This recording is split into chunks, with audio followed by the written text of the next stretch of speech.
Matapos iwanan ng lahat, bumalik si Sangwoo kay Hae-young, na nanlulumo sa nangyari. Tinanong niya si Hae-young sa nanginginig niyang boses, kung maaari siyang sumali sa kanyang koponan, at si Hae-young ay napabuntong hininga at tinanggap ang kanyang alok. Lumipas ang ilang oras, at nakahanap na sila ng ikatlong miyembro na bubuo sa kanilang koponan, isang D-class hunter na tinatawag na si Choi Jung-bae. Ipinakilala niya ang kanyang sarili kina Sangwoo at Hae-young, pero hinarap siya ni Sangwoo na galit nang makita siyang tumatakbo patungo kay Junyoung kanina, matapos lumabas ang balitang hindi niya magagamit ang kanyang mga clone. Sinusubukan siyang pakalmahin, at isinasaad ni Choi na hindi siya sa nami-personal kundi siniseryoso lamang ang mga gawain sa academy. Nagsalita si Hae-young at sinabi kay Sangwoo na wala siya sa posisyon para magsalita, at sinabi rin kay Sangwoo ang parehong eksaktong bagay na naghahanap din siya kanina ng kanyang makakasama. Mabilis na binago ni Sangwoo ang paksa at hiniling kay Choi na ipakita ang kanyang kakayahan. Isa siyang shield skill user, at ipinapakita niya ang kanyang spread defense skill.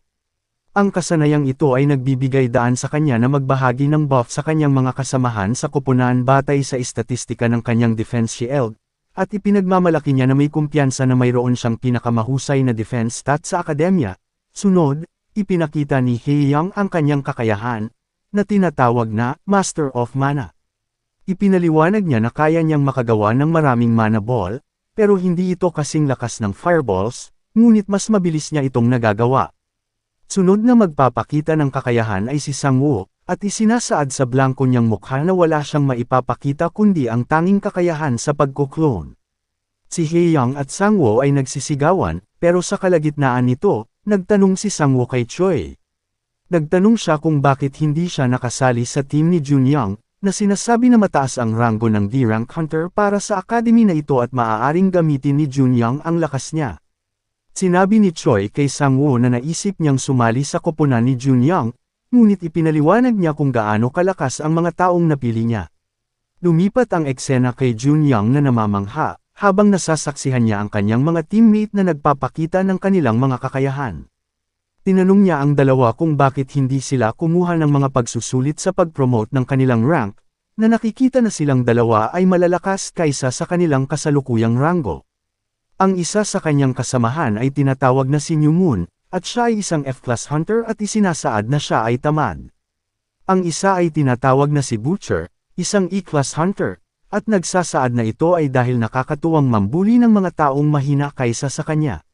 Si Junyoung, sa kanyang isipan, ay nagsasaad na sila ay hindi bababa sa C-rank, at marahil ang mga ito ay nasa B-rank, na sinasabi niya na tiyak na madudurog si Sangwoo sa dalawang overpowered na mga hunter na ito. Lumipat ang eksena sa isang desyerto kung saan makikita ang isang misteryosong hunter na nilalabanan ang mga sand monster, na madali niyang pinatay ang mga ito. Biglang yumanig ang lupa sa ilalim niya, at kinain siya ng napakalaking worm monster.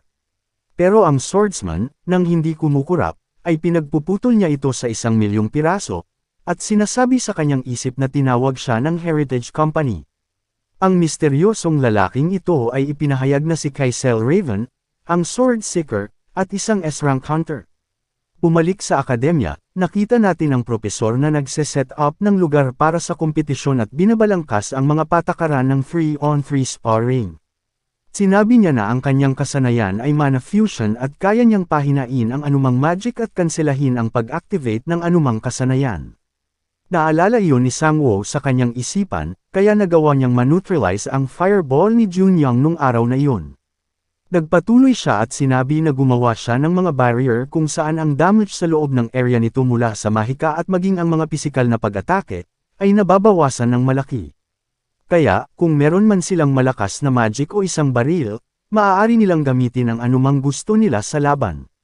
Sinasabi niya na kahit na barilin nila ang isang tao sa ulo, hindi ito mamamatay dahil sa mababawasan na ang damage nito, kaya malaya silang mag-all out sa labanan. Mayroong kabuuang 6 na barrier, at 12 team ang magkakasabay na mag-sparring sa loob ng mga ito. Ang mga mananalo ay lalaban sa mga mananalo at ang mga natalo lalaban sa mga natalo, pero hindi ibig sabihin na hinahanap dito ang ultimate na magwawagi. Ang format na ito ay nagbibigay daan lamang sa kanila upang suriin ang kanilang mga diskarte. Panghuli, tinawag niya sina Sangwoo at Junyang at sinabihan silang lumapit. Ibinigay niya sa kanila ang mga nakakapanghinang potion, na nagpapababa ng kanilang mga istatistika sa average stats ng isang E-rank hunter, at sinabihan silang inumin ito bago magsimula ang labanan. Imbes na tawaging potion, parang lason ito na pansamantalang nagpapababa ng kanilang mga istatistika. Para sa huling pahayag ng propesor, sinabi niya na kung tumanggi silang inumin ang mga ito o aalisin ang mga epekto nito gamit ang ibang kasanayan, mabibilang ito bilang isang pandaraya, at automatiko silang babagsak sa klase. Sa sinabing iyon, magsisimula na ang labanan. Sa ika-4 na barrier, nakita natin ang isang grupo ng mga hunters na lalaban sa grupo ni Sangwoo, at sinabi nila na ito ay madali, na iniisip na hindi lamang magagamit ni Sangwoo ang kanyang mga clone, bagkus ang kanyang mga istatistika ay nabawasan din.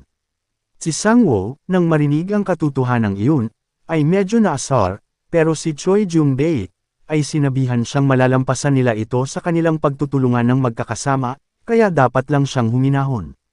Tumingin si Sangwoo sa likuran niya at nakita ang team ni Junyang, at nakikita ang isang teammate nito, na si Butcher, kung sino siya, at nagtataka at sinasabi na ito ang unang pagkakataon na nakita niya ito sa klase.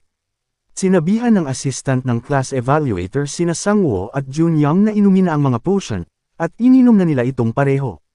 Si Sangwoo ay nagsimulang kuminang sa kulay berde, at ang kanyang mga istatistika ay nagsimulang bumaba ng malaki, at sinabi niya na nauubos na ang kanyang enerhiya.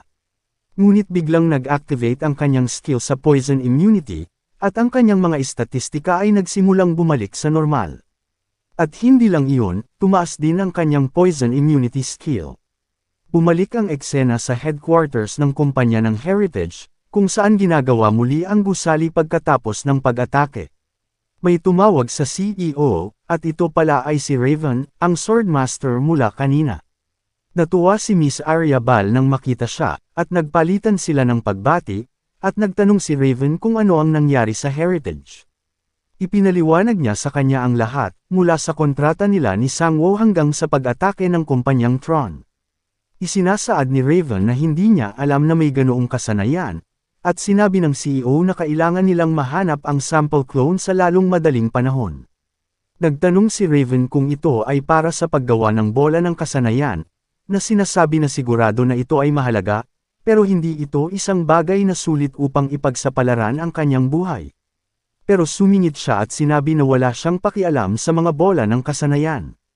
Sinabi niya na kung ipagpapatuloy niya ang pag-eksperimento sa sample clone, kung gayon maaari silang magtagumpay sa kanilang plano, na sinasabi na malapit nang mangyari ito. Ito ay isang kumpletong misteryo sa ngayon, at sapat na mahalagang dahilan iyon at napasang-ayon ang Swordmaster na iligtas ang clone. Bumalik kay Sangwoo at sa isang pagpapaliwanag ng regeneration at sa kasanayan ng poison immunity skills. Sinasabi na sa mundo ng mga hunter, mayroong dalawang sikat na istatistika na napakahirap dagdagan, iyon ay ang mga nabanggit na regeneration at poison immunity skills. Ito ay dahil sa mga kasanayang ito, maaari lamang itong madagdagan sa pamamagitan ng sadyang pagpapasakit sa sarili, mula sa pagtitiis ng pisikal na pag-atake o pag-inom ng mga lason. Ang stats ng poison immunity ay napakadelikadong subukan at i-level up, na kahit na ang mga high-class hunter ay hindi kailanman susubukang pataasin ang kanilang mga immunity skills. Pero syempre, may exception sa isang tao. Pinainom ni Sangwoo ang kanyang mga clone dati pa ng mga nakamamatay na lason na ginawa lamang mga ice tubig, kaya hindi nakakapagtaka kung bakit siya ganap na na-immune sa lason na ibinigay sa kanya ng propesor.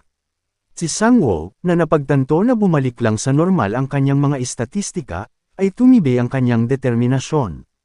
Nagsimula na ang labanan, at naglapat si Choi ng buff kina Sangwoo at Haeyang. Si Sangwoo, nang bumalik sa normal ang kanyang mga istatistika, ay nagsimulang umatake sa kabilang koponan at napagtanto ang kahalagahan ng mga istatistika, na nakikita ang kilos ng kabilang koponan na gumagalaw ng mabagal. Madali niyang naiwasan ang pag-atake ng isang hunter at tatapusin na niya ito, ngunit napagtanto niya na kung matatalo niya sila, malalaman nila na hindi gumana sa kanya ang ibinigay na potion, at maaaring bigyan siya ng isang paghihigpit na mas malakas. Kaya, upang hindi magkaroon ng hinala, nagpatama siya sa hunter at pinalipad ang kanyang sarili, at bumagsak sa lupa. Napangiti si Sangwoo dahil perpekto ang kanyang kilos at makikita ng sinuman na talagang nanghihina siya sa potion. Pero sinabi ni Choi na ito ay kakaiba nang makita siyang lumipad ng ganoon, dahil naglagay siya ng defense buff para sa lahat, at kahit na nabawasan ang istatistika niya, halos imposible na mapalipad ng ganoon. Nang marinig ito, tumayo si Sangwoo sa nanginginig na boses at sinabi kung gaano kagaling iyon, sa totoo lang, at lahat ng iyon ay salamat sa buff ni Choi. Patuloy silang naglaban, at si Choi at Hae-young ay napaatras ng husto. Sinasabi ni Sangwoo na tiyak na hindi sila mananalo kung magpapatuloy ito ng mas matagal.